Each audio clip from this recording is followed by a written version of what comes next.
श्री शिवाय नमस्तुभ्यम। भक्तजनों, आज की कथा प्रारंभ करते हैं। उससे पहले भगवान शिव से हाथ जोड़कर प्रार्थना करते हैं। भगवान सदाशिव हमेशा हम सब के साथ अपनी कृपा दृष्टि बनाए रखें। इसी के साथ आज नृसिंह लीला वर्णन के साथ ही प्रारंभ करते हैं आज का अध्याय। नंदीश्वर बोले, हे प्रभु, शार्दुल नामक भगवान शिव के अवतार के बारे में मैं तुम्हें बताता हूँ। कल्याणकारी भगवान शिव ने एक बार अग्नि के समान जलते हुए शर्व रूप को धारण किया था। वैसे तो भगवान शिव अपने भक्तों की रक्षा करने और उनका कल्याण करने हेतु अनेक अवतार धारण करते हैं, जिनकी गणना करना असंभव है। एक बार अपने द्वारपालों जय और विजय को दिए गए श्राप के कारण वे दोनों द्वितीय पुत्र कश्यप जी के पुत्रों के रूप में उत्पन्न हुए। पहला पुत्र हिरण्याकशिपु और दूसरा हिरण्याक्ष रूप में विख्यात हुआ। इन दोनों ने घोर तपस्या करके ब्रह्मा जी से वरदान प्राप्त कर लिया और पूरे संसार में उपद्रव करना आरंभ कर दिया। वे किसी से डरते नहीं थे और ऋषि मुनियों और देवताओं के शत्रु बनकर उन्हें सदैव नुकसान पहुंचाते थे। उन्होंने शोणित नगर को अपनी राजधानी बनाया था और तीनों लोकों पर विजय का लक्ष्य बनाकर निरंतर युद्ध में लगे हुए थे।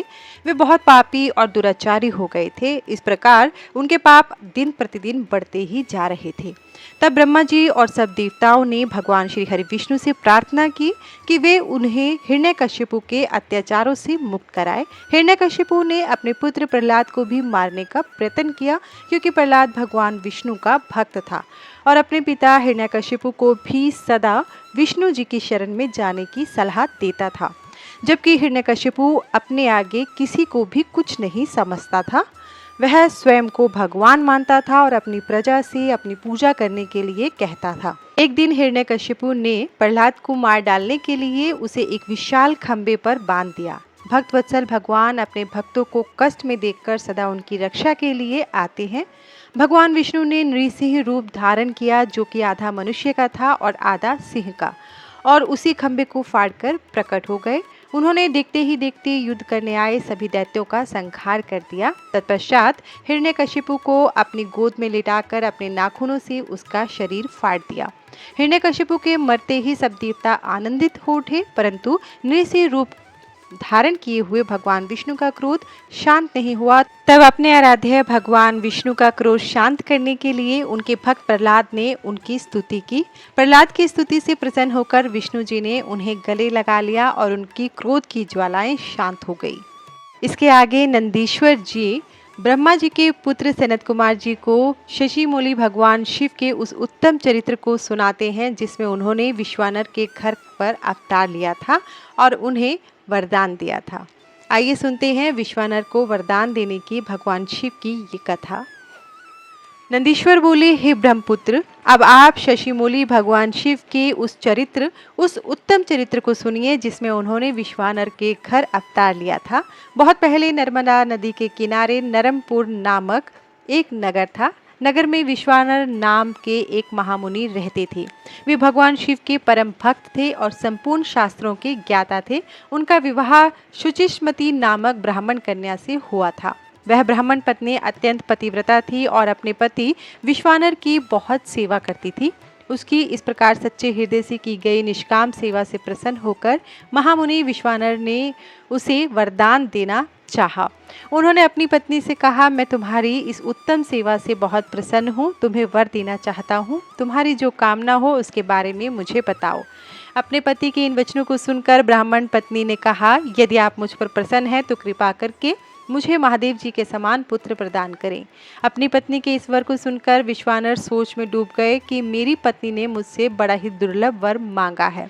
वह वर तो त्रिलोकीनाथ भगवान शिव की कृपा से ही पूर्ण हो सकता है। तब उन्होंने अपनी पत्नी से कहा कि देवी, तुम्हारा यह वर तो भगवान शिव की कृपा से ही पूर्ण हो सकता है, इसलिए मैं भगवान शिव को प्रसन्न करने हेतु उनकी तपस्या करने के लिए जाता हूँ। अपनी पत्नी को तपस्या के बारे में बताकर विश्वानर अपने घर से निकल गए। चलते चलते वे काशी नगरी में मणिकर्णिका घाट पर पहुँचे और अपने आराध्य के दर्शन कर उन्होंने अपने जन्म जन्मांतर के पाप नष्ट कर दिए। तत्पश्चात विश्वेश्वर लिंग के दर्शन कर उन्होंने सभी तीर्थों में पिंडदान किया और ब्राह्मणों व ऋषि मुनियों को भोजन भी खिलाया। फिर काशी के कुओं, बावड़ियों और तालाबों में स्नान करने के पश्चात विश्वेश्वर लिंग की पूजा अर्चना करने में मगन हो गए। 1 वर्ष तक बिना कुछ खाए पिए विश्वानर ने अद्भुत तपस्या की। 1 वर्ष बीत जाने के पश्चात जब एक दिन विश्वानर पूजा हेतु गए, तब उन्हें लिंग के मध्य भाग से एक सुंदर बालक की प्राप्ति हुई। वह बालक बहुत सुंदर था, उसकी पीली जटाएं थी और उसने सिर पर मुकुट पहन रखा था और वह हंस रहा था। ऐसे अद्भुत बालक को पाकर महामुनि प्रसन्न हुए, बहुत ज़्यादा प्रसन्न हुए। उन्होंने भगवान शिव का बहुत बहुत धन्यवाद किया और उनकी स्तुति करने लगे। वह बालक प्रसन्नतापूर्वक बोला, हे ब्राह्मण, मैं तुमसे प्रसन्न हूँ, बोलो क्या वर मांगना चाहते हो।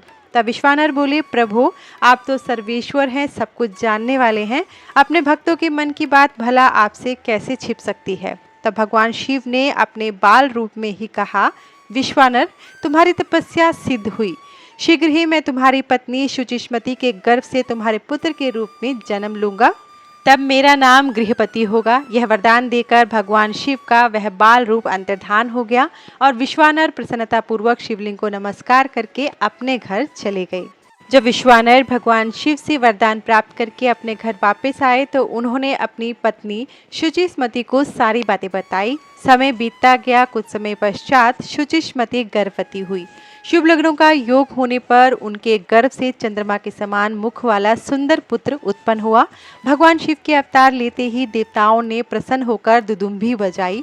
मरीचि, अत्रि, पुलह, पुलस्त्य, कृतु, अंगीरा, वशिष्ठ, कश्यप, अगस्त्य, भीमांड, मुंदल, लोमश, लोमचरण, भारद्वाज, गौतम, भृगु, गालव, गर्ग, जातकर्ण्य, हशाशर, आपस्तंभ, यज्ञ, शतातप, लिखित शिलाद, शंख, जमदग्नि, मतंग, भरत, अंशुमान, व्यास, कुत्स, शौनक, दुर्वासा, शुचि, नारद, तुमरु, उत्तक, वामदेव, देवल, हारित, विश्वामित्र, भार्गव, मृकंड, दारुक, धौम्य, उपमन्यु, वत्य आदि मुनि और मुनि कन्याएं और मुनिपुत्र भगवान शिव के गृहपति अवतार के दर्शनों हेतु विश्वानर मुनि के आश्रम में आए। देवगुरु बृहस्पति के साथ ब्रह्मा जी और श्री हरि विष्णु, नंदी और भृंगी गणों के साथ भगवान शिव देवी पार्वती को साथ लेकर देवराज इंद्र सभी देवताओं सहित तथा नागराज पाताल से सारी नदियां, पर्वत और समुद्र उस बालक के दर्शनों के लिए विश्वानर के आश्रम में आए। सभी मुनियों, ऋषियों, साधु संतों सहित देवताओं ने उस बालक के दर्शन किए। स्वयं ब्रह्मा जी ने उस बालक के जात कर्म संस्कार संपन्न किए और उस बालक का नाम गृहपति रखा। तत्पश्चात सब देवताओं ने प्रसन्नतापूर्वक उस बालक को अनेक आशीर्वाद प्रदान किए। तब देवता शुचिस्मति और विश्वानर मुनि के भाग्य की प्रशंसा करते हुए अपने अपने धाम को चले गए। मुनि विश्वानर और उनकी पत्नी उस बालक का लालन पालन करने लगे तथा समय समय पर होने वाले संस्कार संपन्न करने लगे। गृहपति जब 5 वर्ष का हो गया तब उन्होंने उसका यज्ञोपवीत करवाया। बालक गृहपति जिज्ञासु प्रवृत्ति का था। उसने अति शीघ्र ही अपने पिता से सब वेदों का ज्ञान प्राप्त कर लिया। जब बालक 9 वर्ष का हुआ तो देवऋषि नारद उनके घर पधारे। मुनि विश्वानर ने उनसे अपने पुत्र के भाग्य के विषय में जानना चाहा। तब नारद जी बोले, हे मुनि, आपका पुत्र बड़ा भाग्यवान और वैभवशाली है, परंतु 12 वर्ष का होने पर इसे अग्नि और बिजली से खतरा उत्पन्न हो सकता है। इसलिए आपको अपने पुत्र को अग्नि और बिजली के करीब नहीं जाने देना चाहिए। ऐसा वचन कहकर देवऋषि नारद उस बालक को अपना आशीर्वाद देकर वहां से चले गए। जब देवऋषि नारद वहां से चले गए तो उनके वचनों से देवी शुचिस्मति और विश्वानर को बहुत दुख पहुंचा और वे दोनों बड़े जोर जोर से रोने लगे। शोक में रोते हुए वे दोनों मूर्छित हो गए। फिर पहले तो मुनि विश्वानर ने अपने को संभाला, फिर अपनी पत्नी को समझाते हुए बोले, देवी, इस प्रकार रोकर कुछ भी नहीं होगा, इसलिए तुम इस प्रकार रोना बंद करो। फिर वे दोनों अपने पुत्र गृहपति को ढूंढने लगे। उस समय उनका पुत्र घर से बाहर था। जब वह वापस आया तो अपने माता पिता को इस प्रकार रोता हुआ देखकर उनसे पूछने लगा कि आप इस प्रकार क्यों रो रहे हैं। अपने पुत्र के इस प्रश्न को सुनकर देवी शुचिस्मति ने गृहपति को अपने गले से लगा लिया और रोते हुए ही उसने नारद जी द्वारा कही सारी बातें बता दी। यह सुनकर गृहपति तनिक भी विचलित नहीं हुआ और अपने माता पिता को समझाने लगा कि आप इस प्रकार दुखी न हों। मैं मृत्यु विजयी शिव मंत्र को जप कर मृत्यु से अपनी रक्षा कर लूंगा। अपने पुत्र की साहसपूर्ण बातें सुनकर माता पिता दोनों बहुत प्रसन्न हुए और बोले, मृत्युंजय भगवान शिव की आराधना करने से अवश्य ही सारे विघ्न दूर हो जाते हैं, अतः तुम उनकी शरण में जाओ, वे तुम्हारा कल्याण करेंगे। अपने माता पिता से आशीर्वाद लेकर बालक गृहपति काशी चला गया। वहां उसने स्नान करने के पश्चात शिवलिंग के दर्शन किए।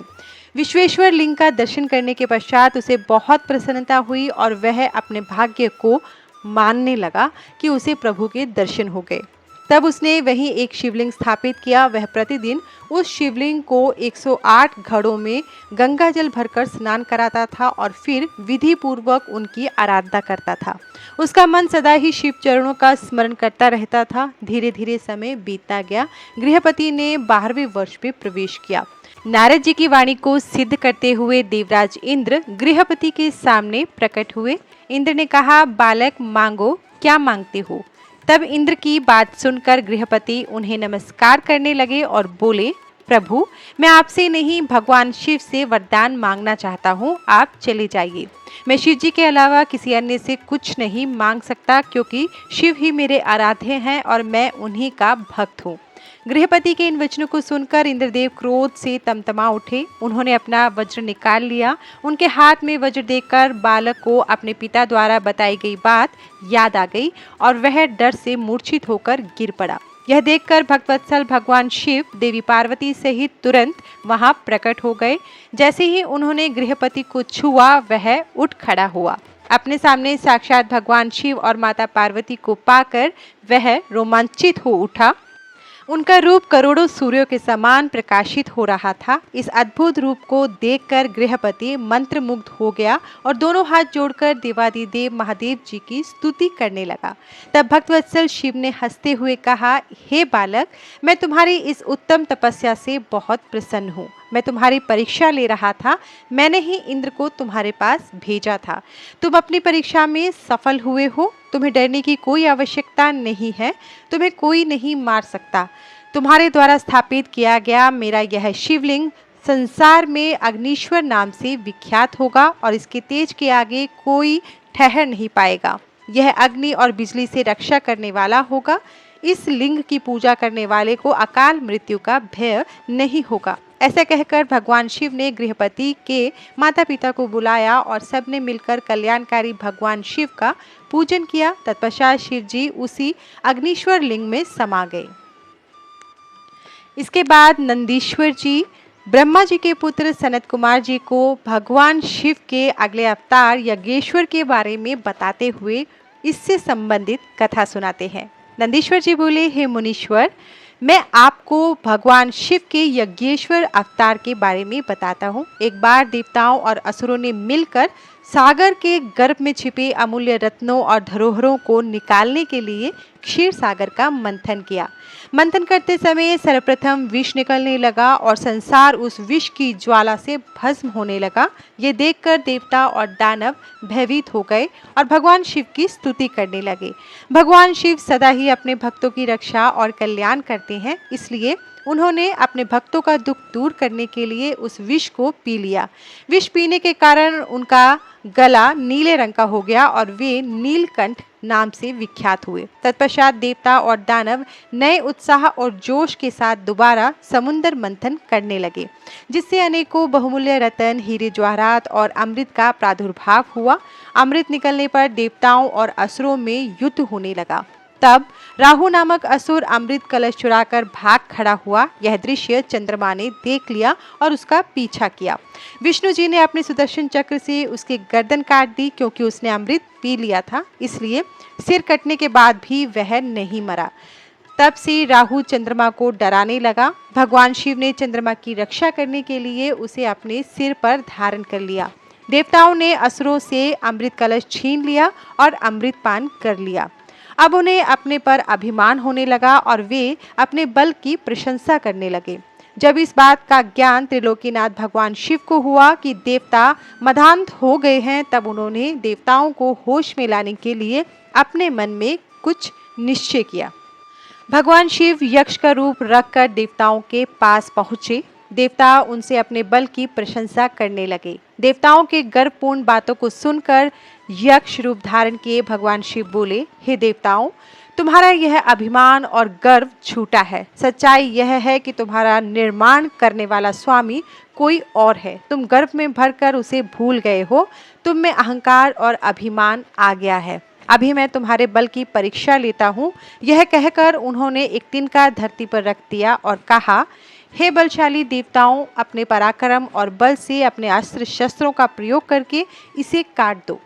तब सब देवता अपने बल और पराक्रम को सिद्ध करने के लिए उस तिनके पर प्रहार करने लगे, परंतु सबके अस्त्र शस्त्र व्यर्थ हो गए।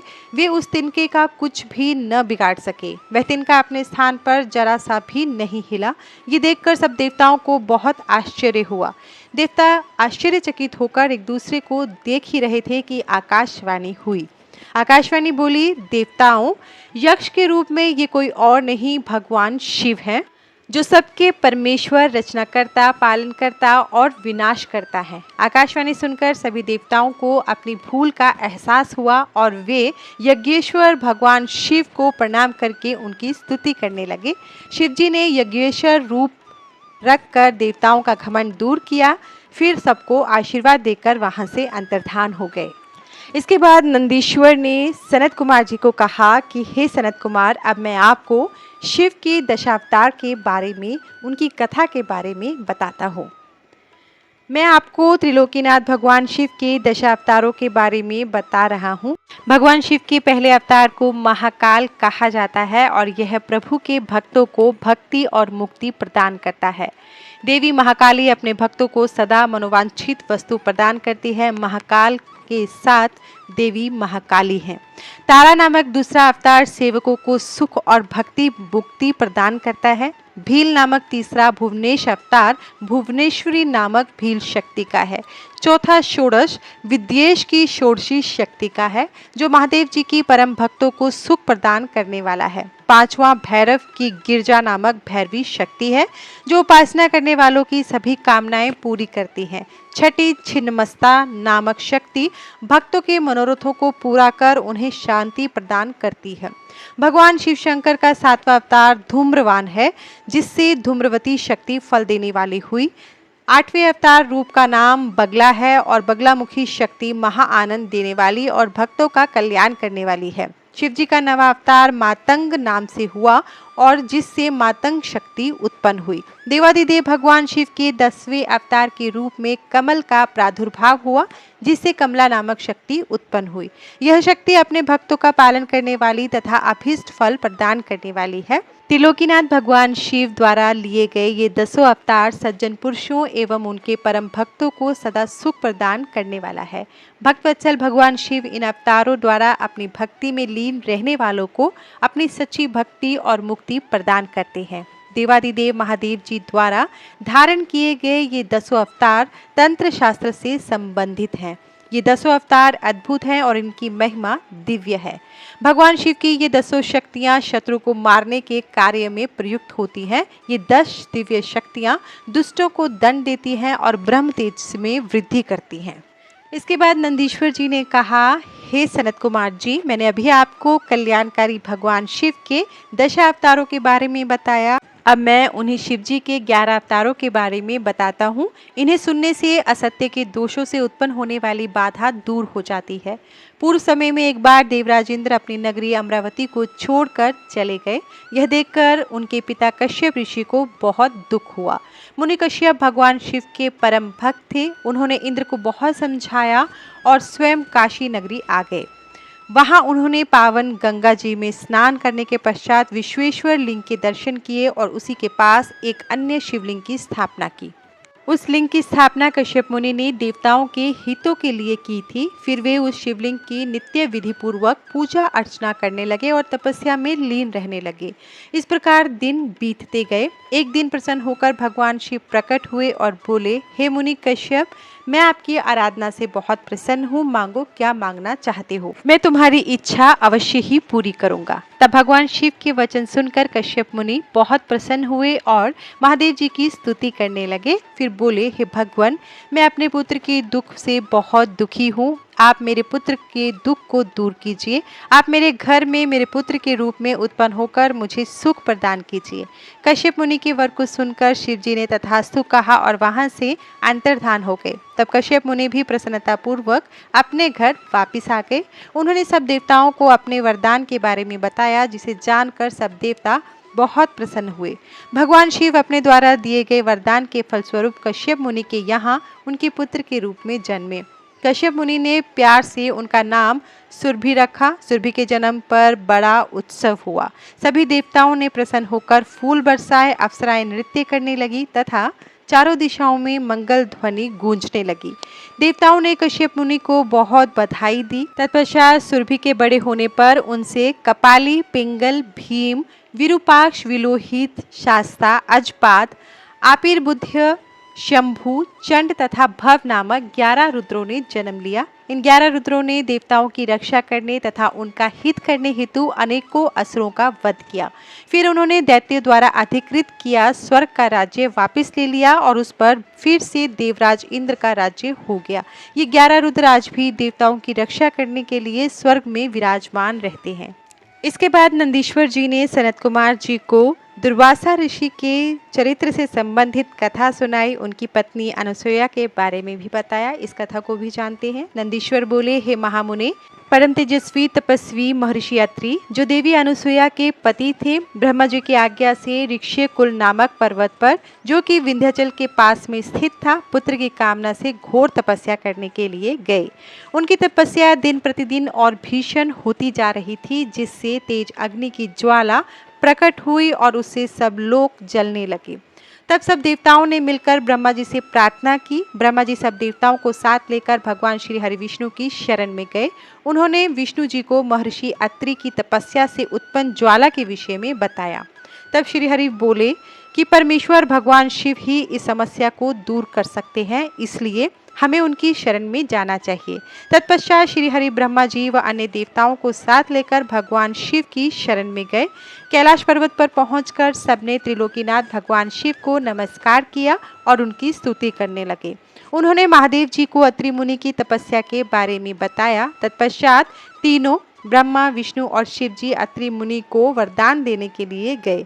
उनके पद चिन्हों को पहचान कर अत्रि मुनि ने उन तीनों की अलग अलग स्तुति करना आरंभ कर दी। अत्रि बोले, हे ब्रह्मा, विष्णु, शिव, आप सभी इस संसार में सबके आदरणीय और पूजनीय हैं। आप सबके ईश्वर हैं और इस सृष्टि का सृजन, रक्षा और विनाश करने वाले हैं। भगवान, मैंने तो पुत्र प्राप्ति हेतु भगवान शिव का पूजन आराधन किया था, परंतु आप तीनों के एक साथ दर्शन पाकर मैं धन्य हो गया। प्रभु, मेरा इच्छित वरदान दीजिए। मुनि अत्रि की प्रार्थना सुनकर त्रिदेव बोले, हे महामुने, हम तुम्हारी उत्तम तपस्या से प्रसन्न हैं। हम तीनों देवता एक समान ही हैं, हम में एक ही अंश है। हमारे वरदान से तुम्हारे 3 पुत्र होंगे जो हम तीनों के अंश होंगे। यह कहकर ब्रह्मा, विष्णु और शिव वहां से अंतर्धान हो गए। अत्रि मुनि वरदान पाकर खुशी से झूम उठे और वापस अपने आश्रम में चले गए। वहां पहुंचकर उन्होंने अपनी पत्नी अनुसुईया को वरदान के विषय में बताया, जिसे सुनकर वे भी हर्षित हो उठी। समय बीतता गया। निर्धारित समय पर देवी अनुसुईया ने 3 पुत्रों को जन्म दिया, जो कि भगवान शिव, ब्रह्मा और विष्णु का अंश थे। ब्रह्मा जी के अंश से चंद्रमा, विष्णु जी के अंश से दत्त और भगवान शिव के अंश से दुर्वासा जी की उत्पत्ति हुई। दुर्वासा जी ने सूर्यवंश में उत्पन्न राजा अम्बरीश, जो कि सप्तद्वीप के स्वामी थे, की परीक्षा ली। एक दिन राजा अम्बरीश ने एकादशी का व्रत रखा। तब दुर्वासा जी अपने शिष्यों के साथ लेकर उनके राजमहल में गए। उधर अम्बरीश ने सब ब्राह्मणों को भोजन कराने के उपरांत जैसे ही जल पिया, दुर्वासा ऋषि वहां पहुंचकर उन पर नाराज होने लगे। वे बोले, राजन, हमें निमंत्रण देकर बुलाने पर भी आपने हमारा इंतजार नहीं किया। हमें भोजन कराने से पहले ही जल पी लिया। अब तुम्हें अपने करने का फल अवश्य भुगतना होगा। यह कहकर दुर्वासा जी ने राजा अम्बरीश को श्राप में भस्म करना चाहा, परंतु उसी समय उनकी रक्षा हेतु सुदर्शन चक्र आ गया और वह दुर्वासा मुनि को ही जलाने लगा। तभी आकाशवाणी हुई कि दुर्वासा जी अम्बरीश भगवान शिव का अंश है। यह सुनकर सुदर्शन चक्र शांत हो गया। तब राजा अम्बरीश ने दुर्वासा जी के चरण पकड़ लिए और उन्हें उत्तम भोजन कराकर विदा किया। एक बार दुर्वासा जी ने मर्यादा पुरुषोत्तम श्री राम की परीक्षा ली। उन्होंने श्री राम से कहा कि आपके और हमारे बीच होने वाली बात में कोई बीच में न आए। जब वे दोनों एकांत में बैठकर वार्तालाप कर रहे थे, लक्ष्मण वहां चले आए। तब रामचंद्र जी ने अपने प्रण के अनुसार अपने भाई लक्ष्मण का त्याग कर दिया। उनकी दृढ़ता से दुर्वासा मुनि प्रसन्न हुए और उन्हें आशीर्वाद देकर वहां से अपने स्थान को चले गए। इसी प्रकार एक बार उन्होंने श्री कृष्ण जी की भी परीक्षा ली थी। जब भगवान विष्णु ने कंस का वध करने के लिए कृष्ण अवतार लिया, उस समय उनकी प्रसिद्धि चारों ओर फैल गई। वे ब्राह्मणों को प्रेम भाव से जिमाते थे। उनकी ख्याति के कारण एक बार दुर्वासा जी कृष्ण की परीक्षा लेने के लिए पहुंचे। उनकी सेवा से प्रसन्न होकर उन्होंने कृष्ण को वज्र के समान शरीर होने का वरदान दिया। एक बार द्रौपदी ने दुर्वासा जी को स्नान करते देखकर उन्हें वस्त्र दान किया था। तब उसके फलस्वरूप दुर्वासा जी ने उन्हें आशीर्वाद दिया था कि जब तुम पर विपत्ति आएगी तो यह वस्त्र बढ़कर तुम्हारी रक्षा करेगा, और दुर्योधन द्वारा किए गए चीरहरण के समय उसी वरदान ने उसकी रक्षा की थी। इस प्रकार मुनि दुर्वासा ने अनेक वरदानों से प्राणियों की रक्षा की। इसके बाद नंदीश्वर जी हनुमान अवतार के बारे में कथा सुनाते हुए कहते हैं, हे महामुनि, एक समय की बात है, भगवान शिव जो कि महान लीलाधारी हैं, भगवान श्री हरि विष्णु का मोहिनी रूप देखकर उन पर मोहित हो गए। कामदेव के बाणों से आहत होकर रामचंद्र जी के कार्यों को सिद्ध करने हेतु उन्होंने अपना वीर्यपात कर दिया। तब उस वीर्य को पत्ते पर रखकर सप्तऋषियों ने देवी अंजनी के कान में पहुंचा दिया। समय आने पर देवी अंजनी गर्भवती हुई और उन्होंने महाबली और पराक्रम युक्त वानर रूपी शरीर वाले हनुमान जी को जन्म दिया। बाल्यकाल में हनुमान बड़े ही वीर व पराक्रमी थे। वे बहुत चंचल भी थे। बाल लीला में उन्होंने सूर्य को फल समझकर निगल लिया था और देवताओं की विनती पर उसे मुक्त किया। यह जानने के बाद कि हनुमान भगवान शिव के अंश से जन्मे हैं, सबने उन्हें अनेक वरदान व आशीर्वाद प्रदान किए। सूर्यदेव की कृपा से उन्हें सारी विद्याएं प्राप्त हुई। बालपन से ही हनुमान के हृदय में श्री राम का निवास था। भक्ति भावना से उनकी आराधना और सेवा करना ही उनका ध्येय था। उन्होंने श्री राम की सेवा हेतु अपना घर त्याग दिया। उनकी वानर राज सुग्रीव से भेंट ऋषिमुख पर्वत पर हुई, जिनकी पत्नी का हरण उसके भाई बाली ने किया था और उसे अपने राज्य से निकाल दिया था। हनुमान भी सुग्रीव के साथी बनकर उनके साथ रहने लगे। जब रामचंद्र जी वनवास काट रहे थे और दुष्ट रावण ने उनकी पत्नी देवी जानकी का अपहरण कर लिया था, उस समय उनकी भेंट हनुमान से हुई। हनुमान ने अपने आराध्य श्री राम को पहचान लिया और उनके चरणों में अपना सर्वस्व समर्पित कर दिया। हनुमान और सुग्रीव में मित्रता हो जाने के पश्चात श्री राम ने सुग्रीव के बड़े भाई बाली, जिसने उनका राज्य और पत्नी दोनों छीन लिया था, का वध कर सुग्रीव का राज्याभिषेक कराया। फिर सुग्रीव अपनी पूरी वानर सेना से ही श्री राम की पत्नी देवी सीता को ढूंढने के लिए निकल पड़े, परंतु कुछ पता न चल सका। तब स्वयं हनुमान ने माता सीता की खोज शुरू की और समुद्र पार लंका जाकर उन्हें खोज निकाला और उनके आराध्य प्रभु राम का संदेश उन तक पहुंचाया। अपने स्वामी का समाचार पाकर देवी सीता बहुत प्रसन्न हुई। उनका सारा शोक पल भर में दूर हो गया। माता सीता को राम जी का संदेश देकर हनुमान ने राक्षसों को सबक सिखाना शुरू किया। उन्होंने सारी अशोक वाटिका को नष्ट कर दिया, सारे वृक्षों को उखाड़कर फेंक दिया। जब रावण के सैनिकों ने उन्हें देख लिया तो रावण के सामने जाने हेतु उन्होंने अपने को कैद करा दिया। बंधन में बांधकर उन्हें रावण के सामने ले जाया गया। तब राक्षस राज ने वानर रूपी हनुमान की पूंछ में आग लगाने का दंड दिया। जब उनकी पूंछ में आग लगा दी गई तो उन्होंने पूरी लंका उससे जला दी। फिर समुद्र में कूदकर अपनी पूंछ की आग बुझाई।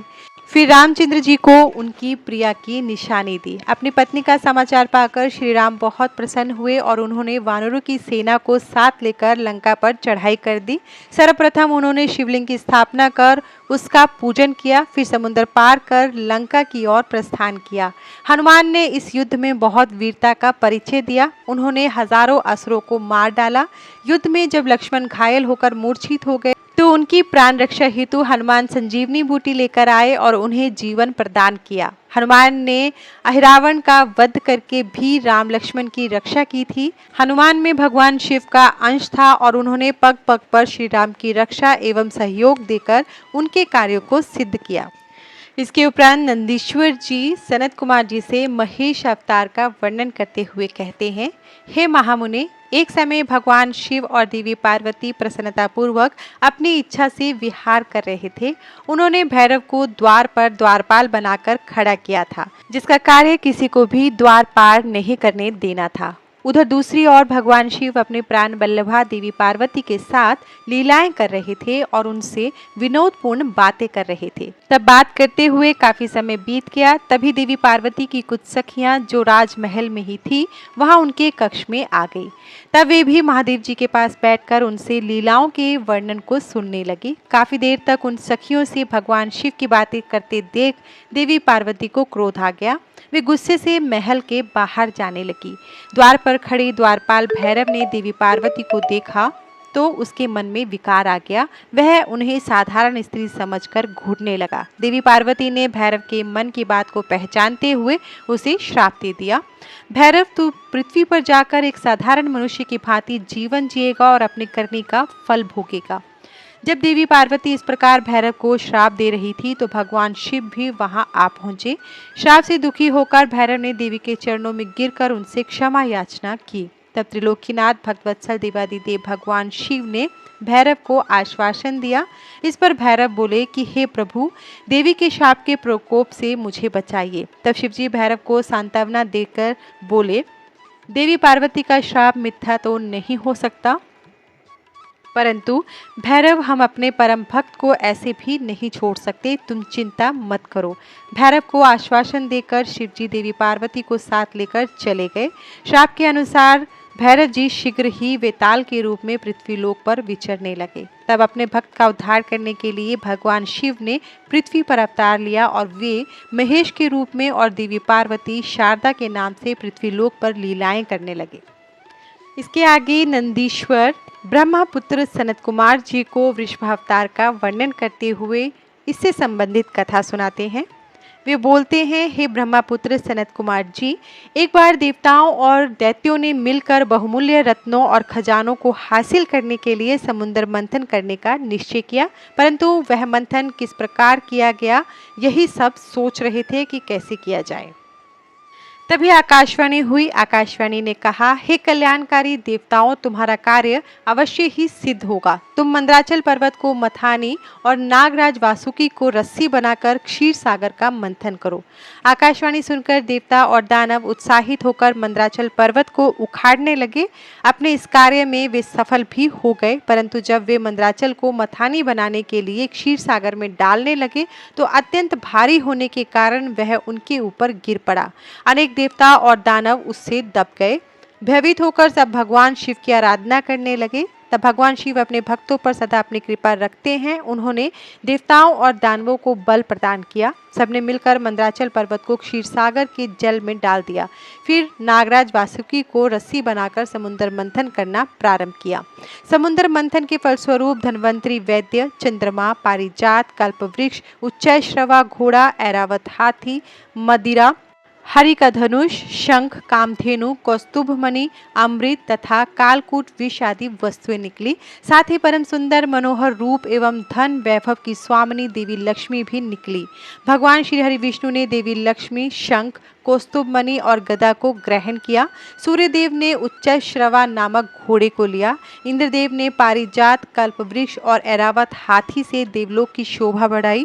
त्रिलोकीनाथ भक्तवत्सल भगवान शिव ने देवताओं और असुरों सहित पूरे संसार की रक्षा हेतु मंथन से निकला कालकूट विष पिया और नीलकंठ नाम से प्रसिद्ध हुए। उन्होंने चंद्रमा की रक्षा हेतु उसे अपने सिर पर धारण किया।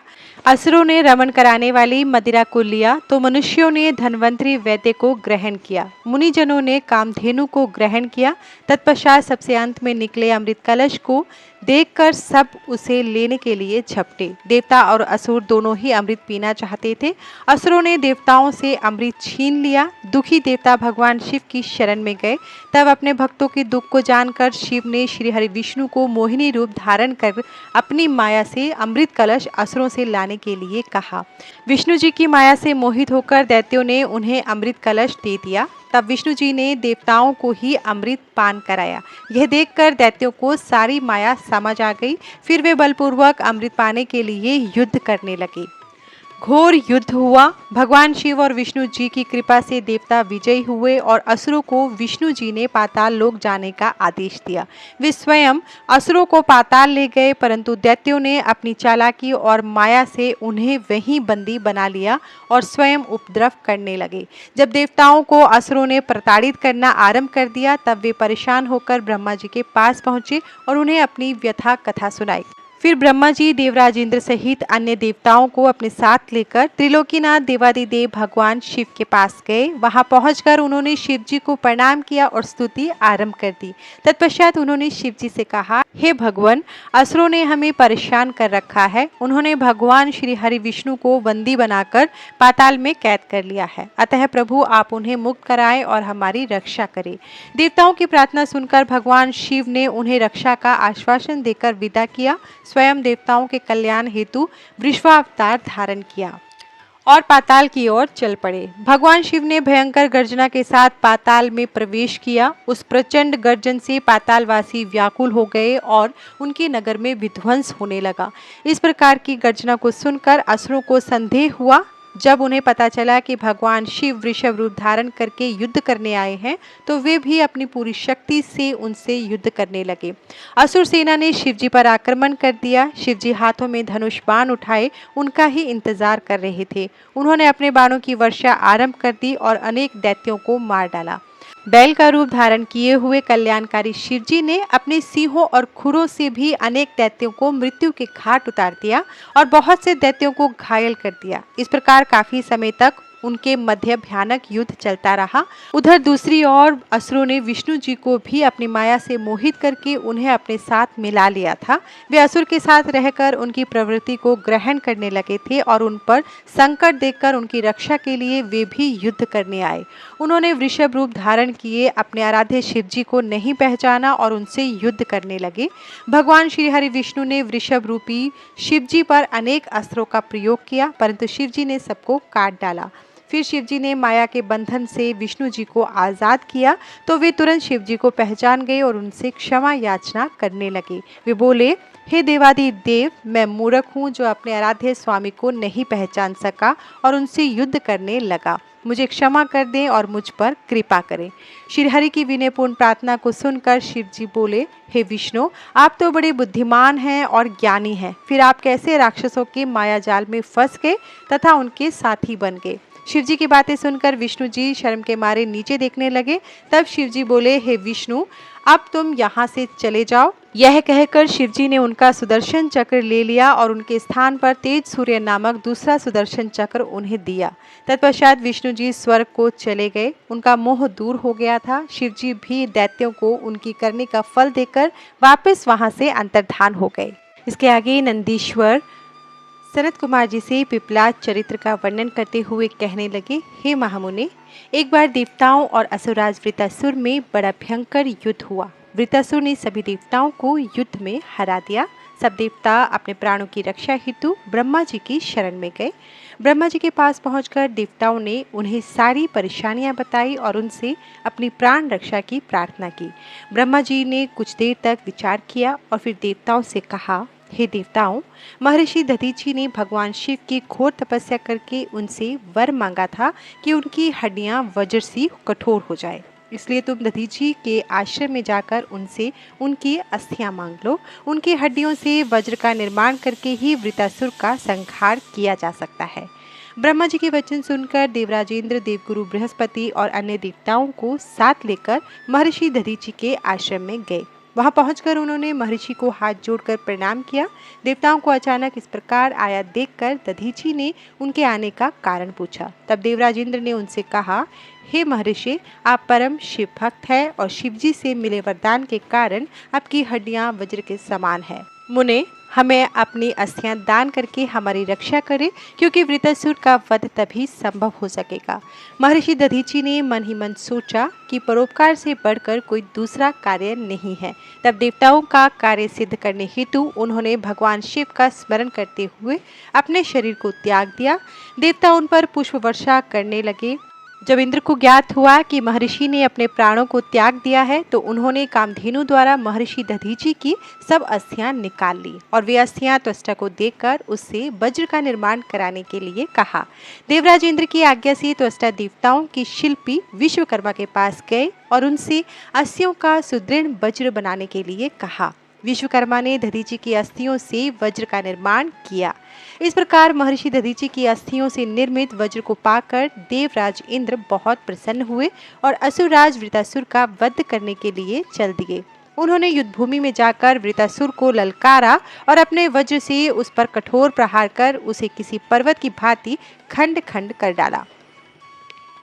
वृत्रासुर के मरते ही देवताओं की प्रसन्नता की कोई सीमा न रही। वे उत्सव करने लगे, चारों ओर मंगलगान होने लगा तथा देवता इंद्र की स्तुति करने लगे। उधर दूसरी ओर जब महर्षि दधीची की पत्नी सुवर्चा घर के सारे काम पूरे करके बाहर आई, तो अपने पति को न देखकर शंकित हो गई। देवता भी वहां नहीं थे। उसे निश्चय हो गया कि उसके पति के साथ देवताओं ने छल किया है। सुवर्चा ने देवताओं को कोसते हुए पशु बनने का श्राप दे दिया। अपने मृत पति के पास जाने हेतु सुवर्चा ने जब चिता में प्रवेश करना चाहा, तभी आकाशवाणी हुई, हे प्राज्ञ, तुम ऐसा मत करो, क्योंकि तुम्हारे उदर में महर्षि का तेज विद्यमान है। शास्त्र कहते हैं कि गर्भवती स्त्री को सती नहीं होना चाहिए। आकाशवाणी सुनकर सुवर्चा आश्चर्यचकित हो गई। उसने वहीं पड़ा हुआ एक पत्थर उठा लिया, जिससे वह अपना गर्भ विदीर्ण कर सके। उसके गर्भ से एक महादिव्य शरीर वाला परम कांतिवान बालक उत्पन्न हुआ। वह भगवान शिव का ही रूप था। अपने पुत्र को पाकर देवी सुवर्चा बहुत प्रसन्न हुई, परंतु अगले ही पल उन्हें अपने पति का वियोग सताने लगा। सुवर्चा ने अपने पुत्र को चूमा और अगले ही पल उसे पीपल वृक्ष के मूल में लिटा दिया और बोली, हे पुत्र, तुम इसी वृक्ष के पास निवास करो और सभी मनुष्यों के साथ प्रेम का व्यवहार करो। यह कहकर सुवर्चा समाधि लेकर अपने पति के पास चली गई। देवी सुवर्चा समाधि लेकर शिवलोक पहुंची और अपने पति के साथ आनंद पूर्वक निवास करने लगी। उधर दधीची मुनि के पुत्र को भगवान शिव का अवतार जानकर ब्रह्मा जी, श्रीहरि, विष्णु, इंद्र आदि सब देवता वहां आए और उस बालक को वहां पाकर बहुत प्रसन्न हुए। ब्रह्मा जी ने उसके जात संस्कार विधि पूर्वक संपन्न करके उस बालक का नाम पिपलाद रखा। उस समय देवताओं ने बहुत उत्सव किया, फिर अपने लोक को चले गए। पिपलाद बहुत समय तक उसी वृक्ष के मूल में तपस्या करते रहे और मनुष्यों के हित के लिए कार्य करते रहे। एक दिन दधीची पुत्र ऋषि पिपलाद पुष्पभद्र नामक नदी में स्नान कर रहे थे। तभी उनकी दृष्टि एक सुंदर मनोहर युवती पर पड़ी। वह युवती भगवान शिव का ही अंश थी। उसे देखकर मुनि पिपलाद मोहित हो गए और उसे प्राप्त करने की इच्छा करने लगे। उन्हें ज्ञात हुआ कि वह परम सुंदरी राजा अनरण्य की पुत्री है। यह जानकर मुनि पिपलाद राजा अनरण्य के घर पधारे और उनसे उनकी पुत्री का हाथ मांगा। ऋषि की बातें सुनकर राजा सोच में डूब गए कि मैं अपनी प्रिय पुत्री, जो सदैव राजसी ठाट बाट से रही है, को कैसे एक योगी के साथ ब्याह दूं, जिसके न कोई रहने का ठिकाना है, न खाने पीने का। इस प्रकार राजा अनरण्य को सोच में डूबा देखकर ऋषि पिपलाद को क्रोध आ गया और वे राजा से बोले, हे राजन, तुम मुझे अपनी कन्या खुशी से सौंप दो, अन्यथा मैं तुम्हें तुम्हारे राज्य के साथ भस्म कर दूंगा। मुनि की बातें सुनकर राजा अनरण्य भयभीत हो गए। उन्होंने अपने राज्य और प्रजा की रक्षा हेतु अपनी पुत्री पद्मा का विवाह सहर्ष मुनि पिपलाद से कर दिया। प्रसन्न होकर मुनि पिपलाद अपनी पत्नी को साथ लेकर आश्रम पहुंचे और आनंद पूर्वक वहां रहने लगे। ऋषि पत्नी पद्मा ने अपने पति की बहुत सेवा की। वह हमेशा मन, वचन और कर्म से अपने पति की सेवा शुश्रू में लगी रहती थी। उससे ऋषि को 10 महात्मा और तपस्वी पुत्रों की प्राप्ति हुई। मुनि पिपलाद ने अनेक लीलाएं की उन्होंने संसार में किसी से भी निवारण न होने वाली शनिश्चर की पीड़ा को हरने का प्रयत्न किया। ऋषि ने अपने अनुयायी शिष्यों को यह वरदान दिया कि जन्म से लेकर 16 वर्ष तक की आयु वाले शिव भक्त मनुष्यों को शनि की पीड़ा नहीं हो सकती। यदि शनि मेरे वचन को झुटलाने के लिए ऐसा करेगा तो भस्म हो जाएगा। इसलिए शनि का प्रकोप कभी भी 16 वर्ष की आयु से कम के मनुष्य को नहीं पड़ता है। तात मनुष्य रूप धारण करने वाले ऋषि पिपलाद का यह चरित्र मैंने तुम्हें सुनाया है। यह उत्तम चरित्र निर्दोष, स्वर्गप्रद, कुग्रह जनित दोषों का नाश करने वाला, मनोरथ पूर्ण करने वाला तथा शिव भक्ति में वृद्धि करने वाला है। इसके उपरांत नंदीश्वर जी ब्रह्मा जी के पुत्र सनत कुमार जी को वैश्यनाथ संबंधित अवतार की कथा सुनाते हुए इस प्रकार बोले। हे मुनीश्वर, पूर्व समय में नंदी नामक गांव में महानंदा नाम की एक वैश्या रहती थी। समस्त ऐश्वर्यों से संपन्न होने पर भी वह भगवान शिव की परम भक्त थी। वह नित्य भगवान शिव पार्वती का पूजन करती। महानंदा शिव भक्ति के रस में इतना डूब जाती कि घंटों घंटों तक भक्ति भाव से उनके भजनों को गाती रहती। इस भक्ति भाव में जब वह भजन गाती तो उसका मुर्गा और बंदर भी नाच नाच कर साथ देते। एक दिन भगवान शिव ने महानंदा की परीक्षा लेने के लिए एक वैश्य का रूप धारण किया और उसके दरवाजे पर पहुंच गए। उनके हाथों में एक सुंदर रतन जड़ित कंकन था। उस वैश्य का कंकन महानंदा को भा गया। वह उसे पाना चाहती थी। वैश्य रूपी भगवान शिव ने उसके मन की बात जान ली और बोले, हे देवी, यदि आपको यह कंकन पसंद है तो इसका मूल्य चुकाकर आप इसे रख लें। उस वैश्य की बात सुनकर महानंदा ने विनम्रता से मुस्कुराते हुए कहा, मैं तो एक वैश्य हूँ। व्यभिचार ही मेरे कुल का धर्म है। इसके अतिरिक्त मेरे पास कुछ भी नहीं है। यदि आप मुझे यह कंगन देंगे तो मैं 3 दिन तक आपकी पत्नी बनकर आपके साथ निवास करूंगी। देवी महानंदा के प्रस्ताव को सुनकर वह वैश्य तैयार हो गया और कहने लगा कि सूर्य और चंद्रमा इस बात के प्रमाण हैं। अब तुम मेरे हृदय पर हाथ रखकर 3 बार यह कहो कि तुम 3 दिन तक मेरे साथ मेरी पत्नी बनकर रहोगी। महानंदा ने वैश्य के कहे अनुसार वचनों को दोहरा दिया। तत्पश्चात वैश्य ने वह सुंदर रतन जड़ित कंकन महानंदा के हाथ में दिया और बोला, हे कांते, भगवान शिव का यह रतन जड़ित शिवलिंग मुझे अपने प्राणों से भी प्यारा है, इसलिए तुम इसकी सदैव रक्षा करना। महानंदा ने वैश्य द्वारा दिया गया वह शिवलिंग अपने माथे पर लगाया और हर हाल में उसकी रक्षा करने का आश्वासन वैश्य को दिया तथा ले जाकर अपने नाट्य मंडप में रख दिया। रात में जब सो गए तब उस नाटक मंडप में आग लग गई। वह धू धू करके जलने लगा। महानंदा ने अपने बंदर और मुर्गे को बचा लिया, परंतु भगवान शिव के रतन जड़ित सुंदर लिंग को जो वैश्य ने उसे संभाल कर रखने के लिए दिया था न बचा सकी। वह आग में जलकर नष्ट हो गया। यह देखकर वह वैश्य और महानंदा बहुत दुखी हुए। उस वैश्य ने कहा, हे नंदे, यह शिवलिंग मुझे अपने प्राणों से भी अधिक प्रिय था। जब शिवलिंग जल गया तो अब मैं क्या करूँगा। महानंदा ने बहुत समझाने की कोशिश की, परंतु वैश्य नहीं माना और उसने अपने शरीर को अग्नि की भेंट कर दिया। यह देखकर महानंदा को बहुत दुख हुआ कि मेरी असावधानी के कारण उस वैश्य के प्राण चले गए। मेरे ही कारण एक परम शिव भक्त मर गया। यह सोच सोचकर नंदा पागल हुई जा रही थी। उसे याद आया कि उसने वैश्य से 3 दिन तक उसके साथ रहने का वचन दिया था। तब महानंदा ने अपना सारा धन, रतन, आभूषण आदि सभी बहुमूल्य वस्तुएं आदि प्रसन्नता से ब्राह्मणों को दान कर दिए और स्वयं उस वैश्य की चिताग्नि में कूदने लगी। परंतु इससे पहले कि महानंदा उस अग्नि में प्रवेश करती, वहां भगवान शिव प्रकट हो गए। भगवान शिव को साक्षात अपने सामने पाकर नंदा स्तब्ध रह गई और एकटक उन्हें देखने लगी। उसकी आंखों से आंसू बहने लगे। कुछ क्षण पश्चात जैसे ही उसे ध्यान आया, उसने भगवान शिव के चरण पकड़ लिए और उनकी स्तुति करने लगी। तब प्रसन्न होकर महादेव जी बोले, नंदा, मैं तुम्हारी सत्यता, धैर्य, धर्म, निश्चल भक्ति भावना से बहुत प्रसन्न हूँ। मैंने ही वैश्य रूप धारण करके तुम्हारी परीक्षा ली थी, जिसमें तुम सफल हुई। मांगो, क्या मांगना चाहती हो। तब महानंदा बोली, भगवान, मैं और मेरे सभी साथी आपके दर्शनों से ही धन्य हो गए। इससे अधिक हमें कुछ नहीं चाहिए। हाँ, यदि फिर भी आप देना चाहते हैं तो अपने चरणों में थोड़ा सा स्थान दे दीजिए।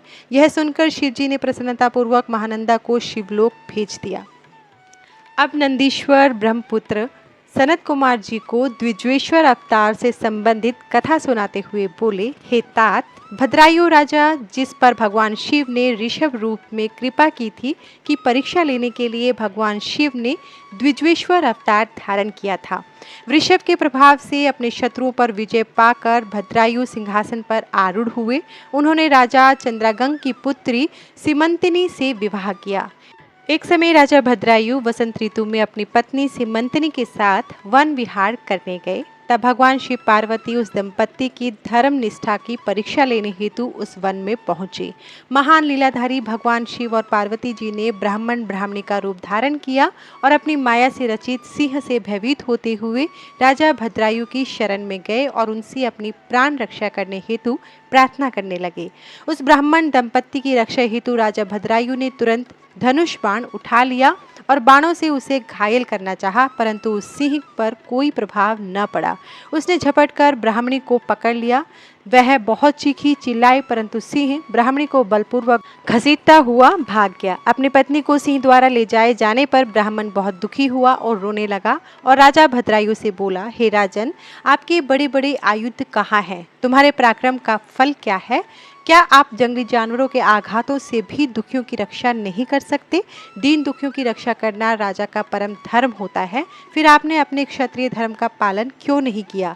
आपने अपने कुल का धर्म ही नष्ट कर दिया। जो दुखी और शरणागतों की रक्षा नहीं कर सकता, उसे जीने का कोई अधिकार नहीं है। कृपण, अनाथ और दीन दुखी की रक्षा करने में असमर्थ मनुष्य को जहर खा लेना चाहिए या अग्नि में जल जाना चाहिए। उस ब्राह्मण द्वारा कही बातें सुनकर राजा भद्रायु बहुत दुखी हुआ। वह अपने दुर्भाग्य को याद करके शोक में डूब गया। उसने सोचा कि आज मेरा सारा पौरुष नष्ट हो गया। आज मैं एक असहाय ब्राह्मणी की रक्षा नहीं कर सका, इसलिए मुझे घोर पाप लगेगा। मेरे कारण ब्राह्मण भी शोकाकुल हो गया है। उसकी स्त्री को भी सिंह ले गया है। पता नहीं उसने उसका क्या किया होगा। मुझे अपने पापों को कम करने के लिए इस ब्राह्मण देवता को प्रसन्न करना होगा। यह सोचकर राजा भद्रायु उस ब्राह्मण के चरणों में गिर पड़े और बोले, हे ब्राह्मण, मुझे क्षमा कर दीजिए। मैं आपकी पत्नी की रक्षा नहीं कर सका। मैं अपना राजपाट सब आपके चरणों में न्यौछावर करता हूँ। यह सुनकर ब्राह्मण बोला, भला मैं ठहरा भिक्षा मांगने वाला एक ब्राह्मण, मैं तुम्हारे राजपाट का क्या करूँगा? इसलिए यदि तुम वाकई मुझे कुछ देना चाहते हो तो अपनी पत्नी मुझे दान में दे दो। ब्राह्मण की बात सुनकर राजा भद्रायु ने कहा, ब्राह्मण, पराई स्त्री का उपभोग तो महापाप है, उसका प्रायश्चित भी नहीं हो सकता। तब ब्राह्मण ने कहा कि राजन, मैं तो बड़े से बड़े पाप को अपनी तपस्या से पल भर में नष्ट कर सकता हूँ। तब भद्रायु ने सोचा कि मुझे ब्राह्मण को अपनी स्त्री दान करके शीघ्र ही अग्नि में प्रवेश कर जाना चाहिए।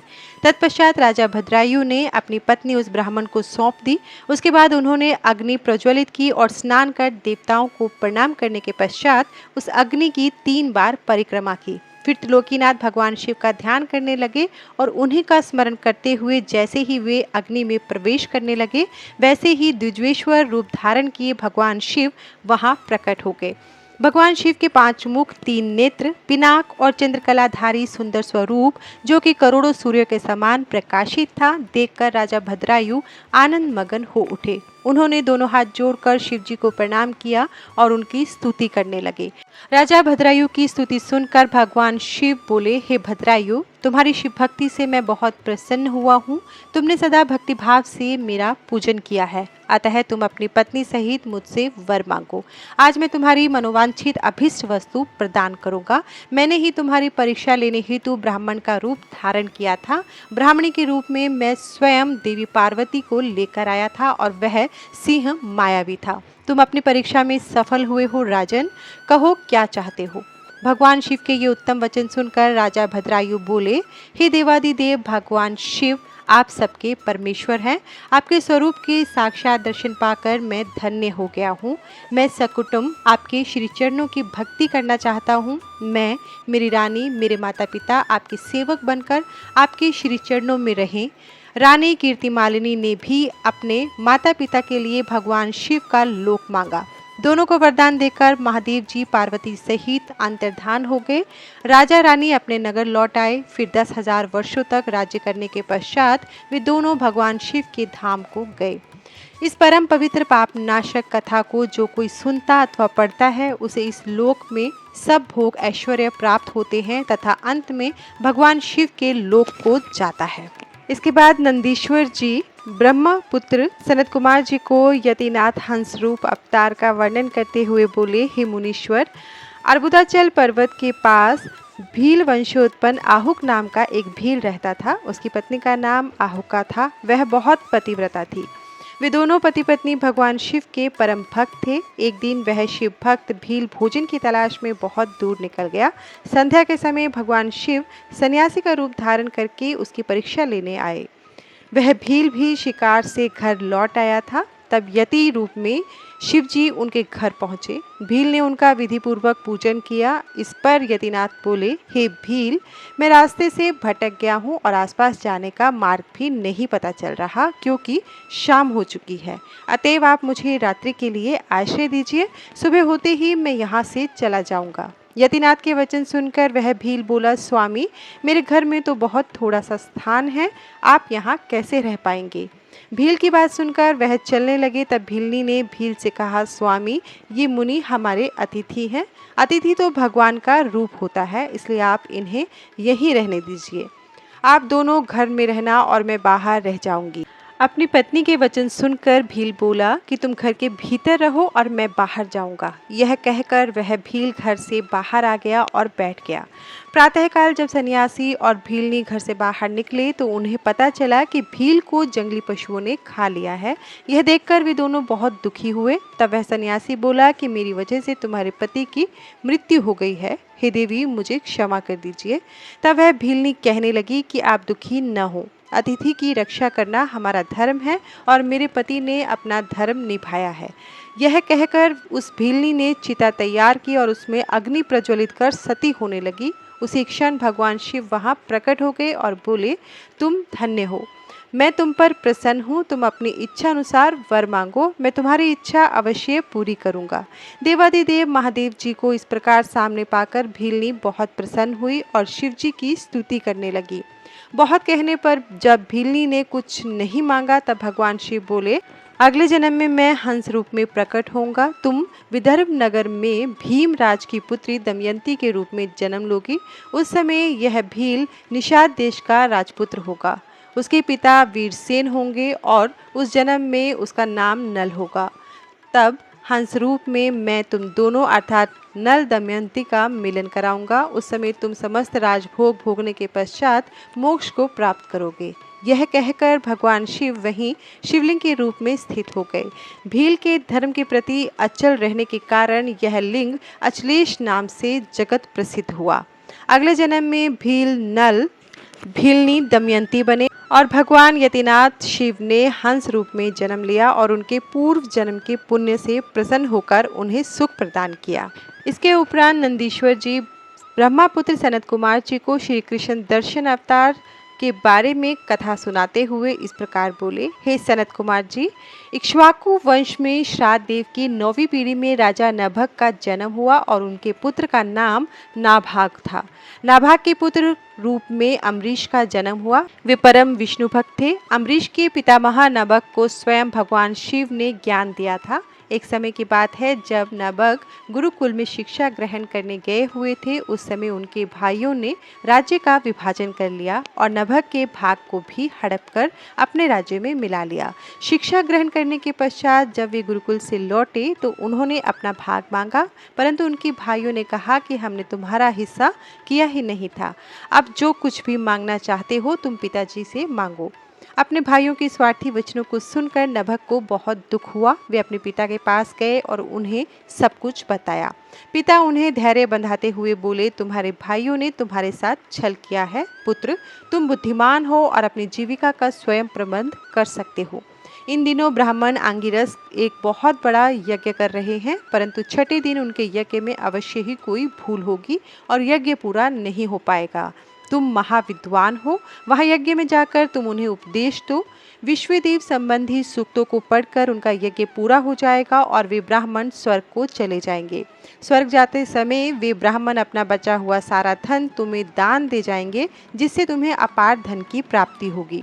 अपने पिता की बताई बातों को मानकर वे तुरंत उस स्थान की ओर चल दिए जहां वह उत्तम यज्ञ हो रहा था। वहां पहुंचकर नभग ने उन सूक्तों का स्पष्ट उच्चारण किया जिससे आंगीरस ब्राह्मण का यज्ञ पूर्ण हो गया। वह उपस्थित सभी ब्राह्मण अपना सारा धन नभग को सौंपकर स्वर्ग चले गए। जैसे ही नभग उस धन को लेने लगे, वहां शिवजी कृष्ण दर्शन रूप में प्रकट होकर बोले, हे नभग, तुम ये धन नहीं ले जा सकते क्योंकि यह धन मेरा है, इस पर मेरा अधिकार है। उत्तर देते हुए नभग बोले कि यह सारा धन ऋषि मुझे देकर गए हैं, इसलिए यह मेरा है। इस प्रकार उन दोनों में वाद विवाद आरंभ हो गया। तब कृष्ण दर्शन ने कहा कि हम दोनों आपके पिता मनु श्राद्ध देव के पास चलते हैं, वे जो भी निर्णय लेंगे वह मुझे मान्य होगा। इस प्रकार नभग और श्री कृष्ण दर्शन मनु श्राद्ध देव के पास अपना विवाद सुलझाने के लिए पहुंचे। उनकी बातें सुनकर श्राद्ध देव ने अपने पुत्र नभग से कहा, हे पुत्र, इस यज्ञ की सभी वस्तुएं देवादिदेव भगवान शिव की हैं। यदि वे अपनी कृपा करें तो वह तुम पा सकते हो। तुम उनकी स्तुति करो, वे तुम्हारे अपराध को अवश्य ही क्षमा कर देंगे। भगवान शिव ही अखिलेश्वर और यज्ञ के अधिष्ठाता हैं। ब्रह्मा विष्णु सहित सभी देवता, सिद्ध और ऋषिगण उनकी आज्ञा से ही कार्य करते हैं। यह कहकर श्राद्ध देव ने अपने पुत्र को लौटा दिया। नभग पुनः यज्ञ भूमि में पहुंचे और भगवान शिव की हाथ जोड़कर स्तुति करने लगे। उन्होंने क्षमा याचना की। उनकी प्रार्थना सुनकर ब्रह्मा विष्णु व अन्य देवता भी वहां प्रकट हो गए और वे शिव रूपी कृष्ण दर्शन की स्तुति करने लगे।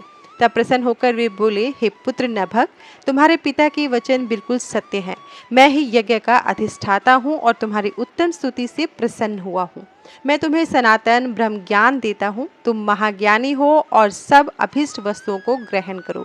यह कहकर भगवान शिव अंतर्धान हो गए। सब देवता भी उनके गुणों का गान करते हुए अपने अपने धाम को चले गए। श्राद्ध देव भी नभग के साथ अपने घर चले गए।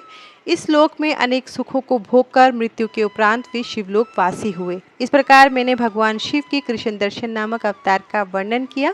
इसे सुनने अथवा पढ़ने से सभी प्रकार के लौकिक और परलौकिक मनोवांछित फलों की प्राप्ति होती है। इसके बाद नंदीश्वर ब्रह्मपुत्र सनत कुमार जी को भगवान शिव के अवधूतेश्वर अवतार के बारे में बताते हुए इस प्रकार कथा सुनाते हैं। एक समय की बात है, देवगुरु बृहस्पति ने देवराज इंद्र और सब देवताओं को साथ लेकर त्रिलोकीनाथ देवादिदेव भगवान शिव के दर्शन करने के लिए उनके धाम कैलाश पर्वत की ओर प्रस्थान किया। देवराज इंद्र की परीक्षा लेने के लिए महान लीलाधारी भगवान शिव ने भयंकर अवधूत का रूप धारण किया। अग्नि के तेज से प्रज्वलित विशालकाय वे पुरुष बीच रास्ते में ही विराजमान हो गए। बृहस्पति जी के साथ इंद्र व अन्य देवता अद्भुत विशालकाय आकार वाले पुरुष को अपने मार्ग में बैठा देखकर आश्चर्यचकित हो गए। इंद्रदेव क्रोधित हो उठे। वे भी भगवान शिव को नहीं पहचान सके। वे पूछने लगे, तुम कौन हो, तुम्हारा क्या नाम है और तुम कहाँ से आ रहे हो? मुझे जल्दी से बताओ, भगवान शिव क्या अपने स्थान पर ही विराजमान है या फिर कहीं गए हुए हैं? मैं देवगुरु व अन्य देवताओं के साथ कल्याणकारी परमेश्वर के दर्शनों के लिए यहाँ आया हूँ। उनकी ऐसी बातों और प्रश्नों को सुनकर भी अवधूत रूप धारण किए शिवजी ने कोई उत्तर नहीं दिया। देवराज ने दोबारा पूछा। शिवजी फिर भी चुप रहे। देवराज इंद्र के बार बार पूछने पर भी महायोगी शिवजी कुछ नहीं बोले। तब देवराज अपने ऐश्वर्य के घमंड के कारण क्रोधित हो उठे और जोर से चिल्लाते हुए बोले, ओ मूर्ख, मेरे बार बार पूछने पर भी तू कोई उत्तर क्यों नहीं देता है? अब मैं तुझे तेरी करनी का फल देता हूँ और तुझ पर अपने वज्र का प्रहार करता हूँ। देखता हूँ तुझे मुझसे आज कौन बचाता है। यह कहकर देवराज इंद्र ने अपने हाथ में वज्र उठा लिया और शिवजी पर प्रहार करने लगे, लेकिन भगवान शिव ने इंद्र को वहीं जड़ कर दिया। उनका हाथ अपने स्थान से हिल न सका। अब तो इंद्र क्रोध में और अपना आपा खो बैठा। यह दृश्य देखकर देवगुरु बृहस्पति भगवान शिव को तुरंत पहचान गए। उन्होंने जान लिया कि देवराज को इस प्रकार उनके स्थान पर जड़ करने वाले स्वयं देवादिदेव महादेव जी हैं। वे हाथ जोड़कर भगवान शिव की स्तुति करने लगे। फिर उन्होंने शिवजी से देवराज इंद्र के अपराध को क्षमा करने की प्रार्थना की। बृहस्पति जी बोले, भगवान, अपने नेत्र से निकली हुई ज्वाला से इंद्र की रक्षा करो, उसे जीवन दान दो। तब भगवान शिव बोले, क्रोध में निकली इस ज्वाला को मैं वापस नहीं ले सकता। शिवजी के इन वचनों को सुनकर बृहस्पति जी बोले, अब इस ज्वाला को कहीं और स्थापित कर दीजिए। यह सुनकर शिवजी मुस्कुराए और बोले, हे देवगुरु, इंद्र के जीवन की रक्षा करने के कारण आप जगत में जीव नाम से भी प्रसिद्ध होंगे। यह कहकर उन्होंने अपने नेत्र से निकली ज्वाला को हाथ में लेकर समुद्र में फेंक दिया। समुद्र में गिरते ही वह ज्वाला एक बालक के रूप में प्रकट हो गई। वह बालक सिंधु पुत्र जलंधर के नाम से विख्यात हुआ। भगवान शिव ने ही देवताओं के आग्रह पर उसका वध किया था।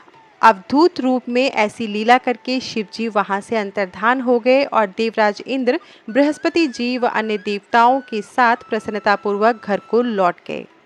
इसके बाद नंदीश्वर जी सनत कुमार जी को भिक्षुवर्य शिव अवतार का वर्णन करते हुए कथा सुनाते हुए कहते हैं, हे मुनि श्रेष्ठ, विदर्भ नाम के एक नगर में सत्यरथ नामक राजा राज्य करता था। वह परम शिव का भक्त था।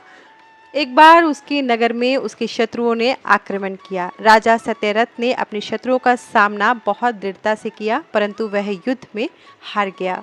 उसके शत्रुओं ने उसे मार डाला। राजा के मारे जाने पर सारी सेना भयभीत होकर तितर बितर हो गई।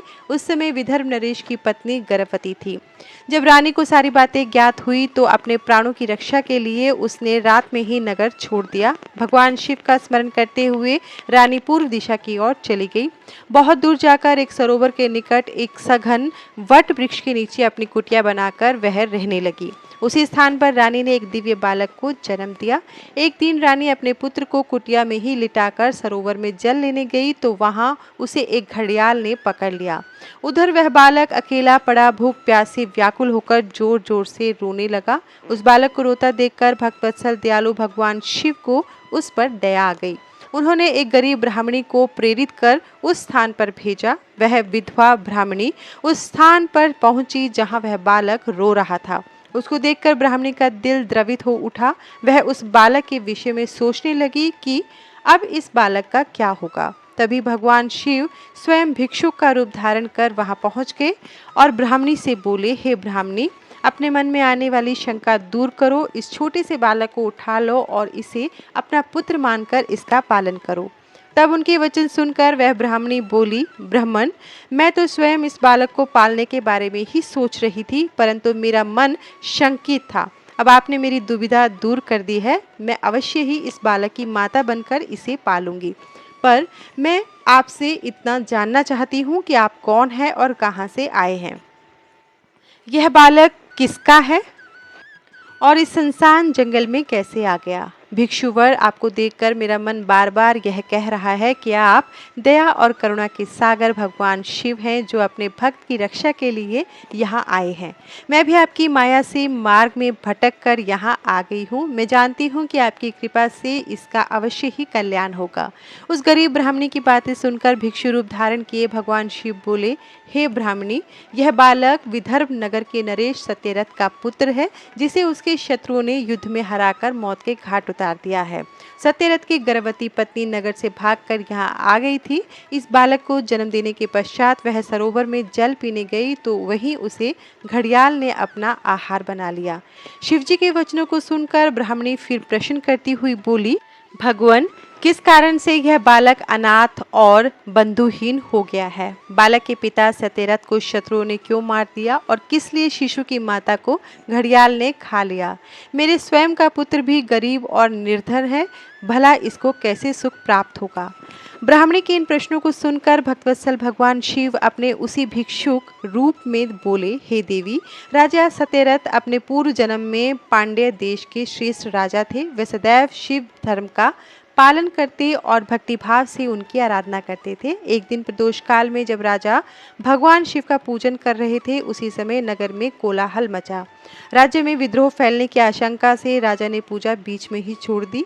सैनिकों ने जिसे राजद्रोही के रूप में राजा के सामने लाकर खड़ा किया, वह और कोई नहीं, उसी राज्य का एक सामंत था।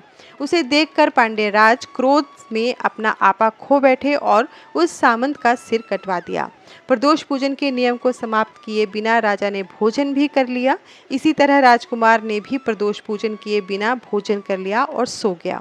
वह पांड्यराज इस जन्म में विदर्भ राज हुआ। प्रदोष में शिव पूजन को बीच में छोड़ देने की वजह से उसका वध कर दिया गया और पूर्व जन्म में उसका पुत्र इस जन्म में भी उसका पुत्र ही बनकर जन्मा है।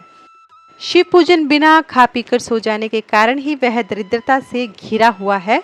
इसकी माता ने भी पूर्व जन्म में छल से अपनी सौतन को मार दिया था, इसलिए उसे भी घड़ियाल ने खा लिया।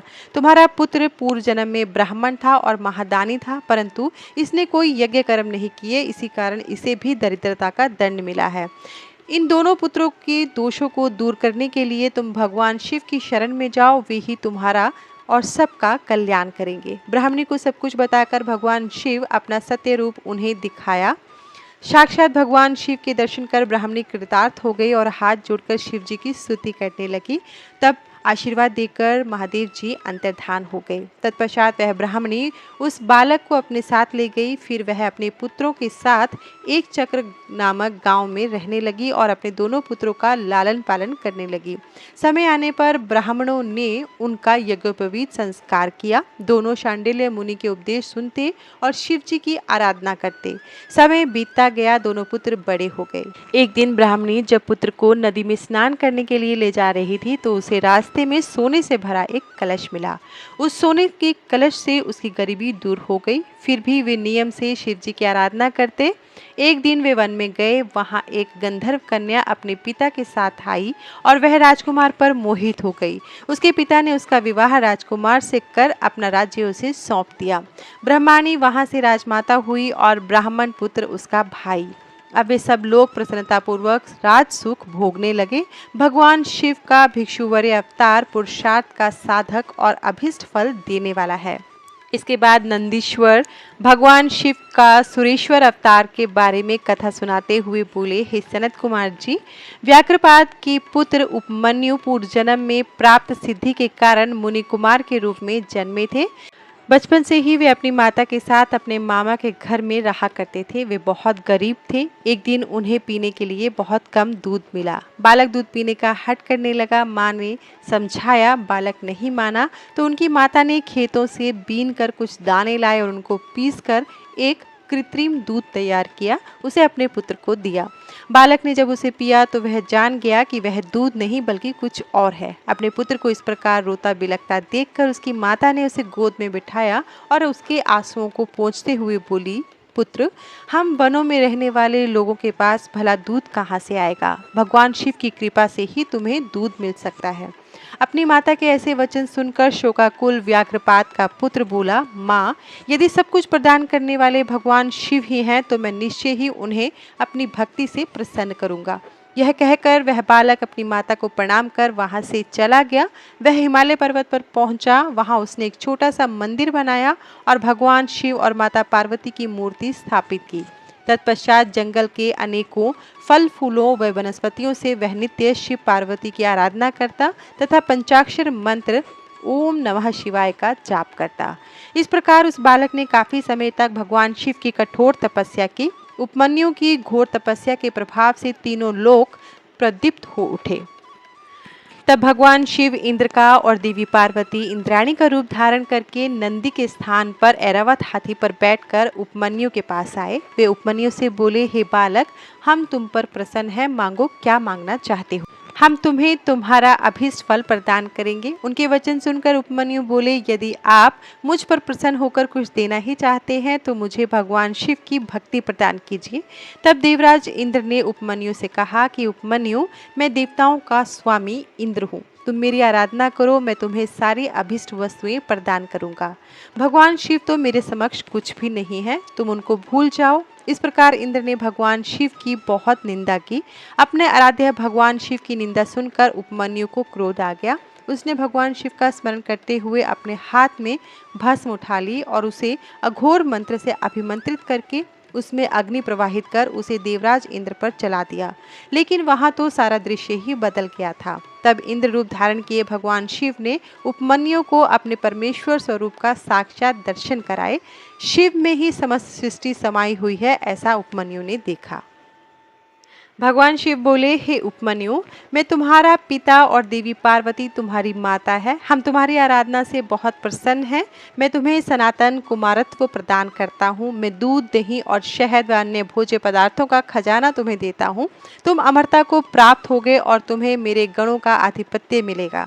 इस प्रकार शिवजी ने उपमन्यु को अनेक दिव्य वर प्रदान किए। तत्पश्चात भगवान शिव पार्वती वहां से अंतर्धान हो गए।